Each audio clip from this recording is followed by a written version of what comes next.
ಪ್ರಧಾನ್ ರಾಜೀನಾಮೆ ಸೇರಿ 3 ಬೇಡಿಕೆ ಇಟ್ಟಿರುವ ಸಿಜೆಪಿ ಪ್ರಧಾನ್ ರಾಜೀನಾಮೆ ನೀಡದಿದ್ರೆ ಉಗ್ರ ಹೋರಾಟ. ಕೇಂದ್ರ ಸಚಿವರ ಜೊತೆ ಇಂದು ಸಭೆ.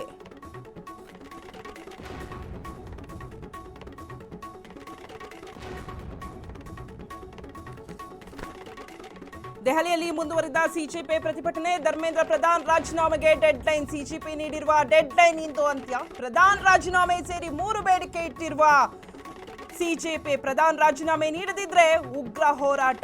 ಕೇಂದ್ರ ಸಚಿವರ ಜೊತೆ ಇಂದು ಸಿಜೆಪಿ 3ನೇ ರೌಂಡ್ ಸಭೆ. ಜೆಪಿ ನಡ್ಡಾ, ಜಿತೇಂದ್ರ ಸಿಂಗ್ ಜೊತೆ ಇಂದು ಸಿಜೆಪಿ ಸಭೆ. ಮುಂಜಾಗ್ರತಾ ಕ್ರಮವಾಗಿ ದೆಹಲಿಯಲ್ಲಿ ಹೈ ಅಲರ್ಟ್. ದೆಹಲಿಯಲ್ಲಿ 18 ಮೆಟ್ರೋ ಸ್ಟೇಷನ್ಗಳು ಸ್ಥಗಿತ.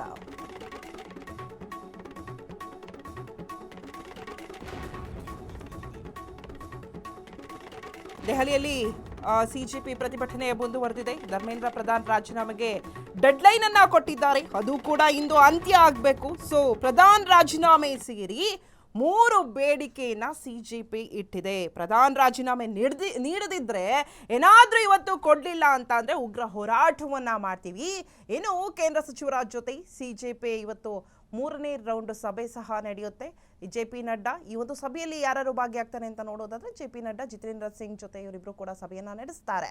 ಇನ್ನು ಮುಂಜಾಗ್ರತಾ ಕ್ರಮವಾಗಿ ದೆಹಲಿಯಲ್ಲಿ ಹೈ ಅಲರ್ಟ್ ಘೋಷಣೆಯನ್ನ ಸಹ ಮಾಡಿದ್ದಾರೆ. ಏನಾದರೂ ಅನಾಹುತ ಆಗ್ಬಹುದು, ಏನಾದರೂ ಸಂಭವಿಸಬಹುದು ಅನ್ನುವಂತಹ ಕಾರಣದಿಂದ ದೆಹಲಿಯಲ್ಲಿ ಹೈ ಅಲರ್ಟ್ ಘೋಷಿಸಿದ್ದಾರೆ. ಇನ್ನು ದೆಹಲಿಯಲ್ಲಿ 18 ಮೆಟ್ರೋ ಸ್ಟೇಷನ್ಗಳು ಕೂಡ ಸ್ಥಗಿತ ಆಗಿದೆ. ಬಿಕಾಸ್ ಈ ಒಂದು ಸಭೆ ನಡೆದಿದ್ದರಿಂದ ಏನು ಬೇಕಾದರೂ ದೆಹಲಿಯಲ್ಲಿ ಚೇಂಜ್ ಆಗ್ಬೋದು, ಏನು ಬೇಕಾದರೂ ಆಗ್ಬೋದು. ಹೀಗಾಗಿ ಮೆಟ್ರೋ ಸ್ಟೇಷನ್ಗಳ ಮೇಲೂ ಸಹ ಕಂಡಿಟ್ಟಿದ್ದಾರೆ. ಸೊ 18 ಮೆಟ್ರೋ ಸ್ಟೇಷನ್ಗಳು ಸ್ಥಗಿತಗೊಂಡಿದೆ. ಇವತ್ತು ದೆಹಲಿಯಲ್ಲಿ ಸಿಜೆಪಿ ಪ್ರತಿಭಟನೆ ಮುಂದುವರೆದಿದೆ. ಇವತ್ತೇ ಕೂಡ ಡೆಡ್ಲೈನ್ ಅನ್ನು ಕೊಟ್ಟಿದ್ದಾರೆ. ಅಂದರೆ ರಾಜೀನಾಮೆಗೆ, ಧರ್ಮೇಂದ್ರ ಪ್ರಧಾನ್ ರಾಜೀನಾಮೆಗೆ ಡೆಡ್ಲೈನ್ ಕೊಟ್ಟಿದ್ದಾರೆ.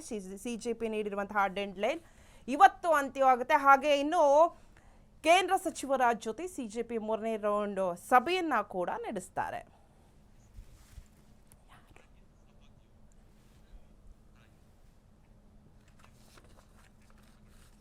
ಇದ್ರ ಬಗ್ಗೆ ಹೆಚ್ಚಿನ ಡೀಟೇಲ್ಸ್ ಕೊಡ್ತಾರೆ. ಇದ್ರ ಬಗ್ಗೆ ಹೆಚ್ಚಿನ ಡೀಟೇಲ್ಸ್ ಕೊಡ್ತಾರೆ ನನ್ನ ಕೊಲೀಗ್ ಆದಂತಹ ಸಾಹಿಲ್ ಡೆಸ್ಕಿಂದ ನೇರವಾಗಿ ಜಾಯ್ನ್ ಆಗಿದ್ದಾರೆ. ಸಾಹಿಲ್, ಇವತ್ತು ಕೂಡ ದೆಹಲಿಯಲ್ಲಿ ಹೋರಾಟ ಮುಂದುವರೆದಿದೆ, ಪ್ರತಿಭಟನೆ ಮುಂದುವರೆದಿದೆ. ಧರ್ಮೇಂದ್ರ ಪ್ರಧಾನ್ ರಾಜೀನಾಮೆಗೆ ಡೆಡ್ಲೈನ್ ಅನ್ನ ಕೊಟ್ಟಿದ್ದಾರೆ. ಇನ್ನು ದೆಹಲಿಯಲ್ಲಿ ಏನಾದರೂ ಇದರಿಂದ ಅನಾಹುತ ಆಗ್ಬೋದು ಅನ್ನುವಂತಹ ಕಾರಣಕ್ಕಾಗಿ ಸೊ ಅಲ್ಲೂ ಕೂಡ ಹೈ ಅಲರ್ಟ್ ಘೋಷಿಸಿದ್ದಾರೆ. ಇದ್ರ ಬಗ್ಗೆ ಹೆಚ್ಚಿನ ಡೀಟೇಲ್ಸ್ ಕೊಡೋದಾದ್ರೆ. ಶಿಲ್ಪಾ, ದೇಶದ ರಾಜಧಾನಿ ದೆಹಲಿ ಇತಿಹಾಸದಲ್ಲಿ ಹಿಂದೆಂದೂ ಕಂಡು ಕೇಳರಿಯದ ಪೊಲೀಸ್ ಬಿಗಿ ಭದ್ರತೆಗೆ ಇವತ್ತು ಸಾಕ್ಷಿಯಾಗಿದೆ. ಎಲ್ಲ ಒಂದು ಕಡೆ ದೆಹಲಿ ಶಾಂತವಾಗುತ್ತೆ, ವಾತಾವರಣ ಅತ್ಯಂತ ಶಾಂತಿಯುತವಾಗಿ ಇರುತ್ತೆ ಎನ್ನುವ ಭಾವನೆಯಲ್ಲಿದ್ದಂತಹ ನಾಗರಿಕರಿಗೆ ಇವತ್ತೊಂದು ಬಹುದೊಡ್ಡ ಆಘಾತ. ಇವತ್ತು ದೆಹಲಿ ಸುತ್ತಮುತ್ತ ಖಾಕಿ ಸರ್ಪಗಾವಲು, ಮಿಲಿಟರಿ ಪಡೆ ಎಲ್ಲವೂ ನಿಯೋಜನೆ ಆಗಿದೆ. ಇದು ಯಾಕೆ ಎನ್ನುವಂತಹ ಪ್ರಶ್ನೆಗೆ ಉತ್ತರ, ಪ್ರತಿಭಟನೆ ಇನ್ನೂ ನಿಂತಿಲ್ಲ. ದೆಹಲಿಯ ಜಂತರ್ ಮಂತರ್ನಲ್ಲಿ ಕಾಕ್ರೋಚ್ಗಳ ಅಟ್ಟಹಾಸ, ಅರ್ಥಾತ್ ನ್ಯಾಯಕ್ಕಾಗಿಯ ಅಟ್ಟಹಾಸ. ಅವರ ಏನು ಮನೋಗರ್ಭದಲ್ಲಿ ಅಡಗಿರುವಂತಹ ಪ್ರಶ್ನೆಗೆ ಕೇಂದ್ರ ಸರ್ಕಾರ ಉತ್ತರವನ್ನು ಕೊಡಲೇಬೇಕು ಅನ್ನೋ ಜಿದ್ದಿಗೆ ಬಿದ್ದಿರುವ ಕಾಕ್ರೋಚ್ಗಳು ಇವತ್ತು ಕಟ್ಟಕಡೆಯ ಡೆಡ್ಲೈನ್ ಅನ್ನು ಕೊಟ್ಟಿದ್ದಾರೆ.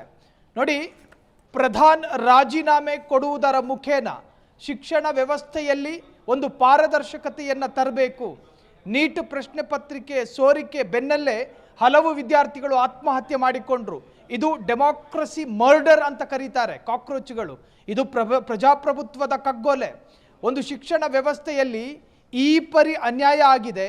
ಅದಕ್ಕೆ ಸಂಬಂಧಪಟ್ಟ ಅದು ಯಾರ ವ್ಯಾಪ್ತಿಗೆ ಬರುತ್ತೋ ಆ ಇಲಾಖಾ ಮಂತ್ರಿ ರಾಜೀನಾಮೆ ಕೊಡೋದಕ್ಕೆ ಯಾಕೆ ಮೀನಾಮೇಷ ಎಣಿಸಬೇಕು? ಪ್ರತಿಭಟನೆಗಳಾಯಿತು, ವಿದ್ಯಾರ್ಥಿಗಳ ಮೇಲೆ ಲಾಠಿ ಪ್ರಹಾರಗಳಾಯಿತು. ಅದೆಷ್ಟೋ ವಿದ್ಯಾರ್ಥಿಗಳು ತಮ್ಮ ಅಂಗಾಂಗಗಳನ್ನು ಕಳೆದುಕೊಂಡ್ರು, ಕೆಲವರು ಕೈಕಾಲುಗಳಿಗೆ ಪೆಟ್ಟು ಮಾಡಿಕೊಂಡು ಮೇಜರ್ ಇಂಜುರಿಗೆ ಒಳಪಟ್ಟಿದ್ದಾರೆ. ಈ ಸಂದರ್ಭದಲ್ಲೂ ಕೂಡ ನೀವು ಆ ಇಲಾಖಾ ಮಂತ್ರಿಯನ್ನ ಇಟ್ಕೊಳ್ತೀರಿ ಅನ್ನುವುದಾದರೆ ನಿಮಗೂ ಆ ಇಲಾಖಾ ಮಂತ್ರಿಯನ್ನ ರಕ್ಷಣೆ ಮಾಡೋದಕ್ಕೂ ಯಾಕೆ ಧಾವಂತ? ಇವತ್ತು ಕೂಡ ಅವರು ಡೆಡ್ಲೈನ್ ಅನ್ನು ಕೊಟ್ಟಿದ್ದಾರೆ. ಪ್ರತಿಭಟನೆಯನ್ನು ಮುಗಿಸೋದಿಲ್ಲ, ನಾವು ಪ್ರತಿಭಟನೆಯನ್ನ ಮುಂದುವರಿಸ್ತೇವೆ. ಎಲ್ಲಿಯವರೆಗೆ ಅಂತ ಕೇಳಿದ್ರೆ Dharmendra Pradhan central education minister resign ಕೊಡುವವರೆಗೂ ಕೂಡ ನಮ್ಮ ಪ್ರತಿಭಟನೆಯನ್ನು ನಿಲ್ಲಿಸೋದಿಲ್ಲ. ಮಧ್ಯಾಹ್ನ 2 ಗಂಟೆಗಳ ಕಾಲಾವಧಿಯನ್ನು ಕೊಡಲಾಗಿದೆ. Shilpa, Sahil, 1 minute hold. ಒಂದು ಬ್ರೇಕಿಂಗ್ ಇದೆ, ನೋಡ್ಕೊಂಬರೋಣ. ಕಾಕ್ರೋಚ್ಗಳ ಪ್ರೊಟೆಸ್ಟ್ಗೆ ಮಣಿಯುತ್ತಾ ಕೇಂದ್ರ ಸರ್ಕಾರ, ಶಿಕ್ಷಣ ಸಚಿವ ಪ್ರಧಾನ್ ರಾಜೀನಾಮೆ ನೀಡ್ತಾರಾ? ಇಂದು ಸಿಜೆಪಿ ಹಾಗೂ ಕೇಂದ್ರದ ಮಧ್ಯೆ ಮತ್ತೊಂದು ಸಭೆ. ಮಧ್ಯಾಹ್ನ 3 ಗಂಟೆಗೆ ನಡ್ಡಾ ಜೊತೆ ಸಿಜೆಪಿ ಸಭೆ. ಸಭೆಗೂ ಮುನ್ನ ಪ್ರಧಾನ್ ರಾಜೀನಾಮೆಗೆ ಪಟ್ಟು. ಧರ್ಮೇಂದ್ರ ಪ್ರಧಾನ್ ರಾಜೀನಾಮೆಗೆ ಸಿಜೆಪಿ ಬಿಗಿಪಟ್ಟು. ಪ್ರಧಾನ್ ರಾಜೀನಾಮೆ ನೀಡಿದ್ರೆ ಮಾತ್ರ ಚರ್ಚೆ ಮಾಡ್ತೇವೆ. ಎಕ್ಸ್ ಖಾತೆಯಲ್ಲಿ ಮಾಹಿತಿಯನ್ನ ಹಂಚಿಕೊಂಡಿರುವಂತಹ ಸಿಜೆಪಿ. ಧರ್ಮೇಂದ್ರ ಪ್ರಧಾನ್ ರಾಜೀನಾಮೆ ರಾಜಿ ಇಲ್ಲ. ಸೊ ಸಾಹಿಲ್, ನಾವು ಕೇಳ್ತಾ ಇದ್ದೆ, ನೀವು ಸಹ ಹೇಳ್ತಾ ಇದ್ರಿ, ಡೀಟೇಲ್ಸ್ ಅನ್ನ ಕೊಡ್ತಾ ಇದ್ರಿ. ಇವರು ರಾಜೀನಾಮೆ ಕೊಡಲ್ಲ, ಇವತ್ತು ರಾಜೀನಾಮೆಗೆ ಡೆಡ್ ಲೈನ್. ಹಾಗೇನೆ ಇನ್ನೊಂದು ಕಡೆ ಸಿಜೆಪಿ 3ನೇ ಬಾರಿ ಸಭೆಯನ್ನ ನಡೆಸ್ತಾರೆ JP ನಡ್ಡಾ ಹಾಗೆ ಜಿತೇಂದ್ರ ಸಿಂಗ್ ಜೊತೆ. ಇನ್ನೊಂದು ಕಡೆ ಎಲ್ಲಿ ಮತ್ತೊಂದಷ್ಟು ಹೋರಾಟ ನಡೀತೆ, ಪ್ರತಿಭಟನೆ ನಡೀತಾ ಇದೆ, ಅಲ್ಲಿ ಇನ್ನೇನಾಗ್ಬೋದು ಅಂತ ಹೇಳಿ ಹೈ ಅಲರ್ಟ್ ಘೋಷಣೆ ಮಾಡಿದ್ದಾರೆ. ಇನ್ನೊಂದಷ್ಟು ಹೆಚ್ಚಿನ ಮಾಹಿತಿ ಕೊಡೋದಾದ್ರೆ ಶಿಲ್ಪ, ಇವತ್ತು ಒಂದು ವೇಳೆ ಕಾಕ್ರೋಚ್ಗಳ ಸಭೆ ನಡೆದಿದ್ದೇ ಆದಲ್ಲಿ ಅದು 3ನೇ ಬಾರಿಯ ಸಭೆಯಾಗುತ್ತೆ. ಪ್ರಥಮ ಬಾರಿಯ ಸಭೆ ನಡೆದಿದ್ದು ಜಂತರ್ ಮಂತರ್ನಲ್ಲಿ ಎಲ್ಲ ನಾಗರಿಕರು ಮಾರುಕಟ್ಟೆಯಲ್ಲಿ ಅವರವರ ವ್ಯಾಪಾರದಲ್ಲಿ ತೊಡಗಿಕೊಂಡಿರುವಾಗ ನಿಶಬ್ದವಾಗಿ ಶುರುವಾದಂತಹ ಲಾಠಿ ಚಾರ್ಜು.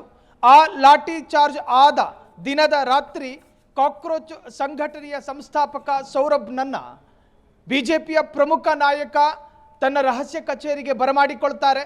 ನೀವು ಆದಷ್ಟು ಬೇಗ ಈ ಚಳುವಳಿಯನ್ನು ನಿಲ್ಲಿಸಬೇಕು. ಅವರು ಹೇಳಿದ್ದು ಯಾವಾಗ?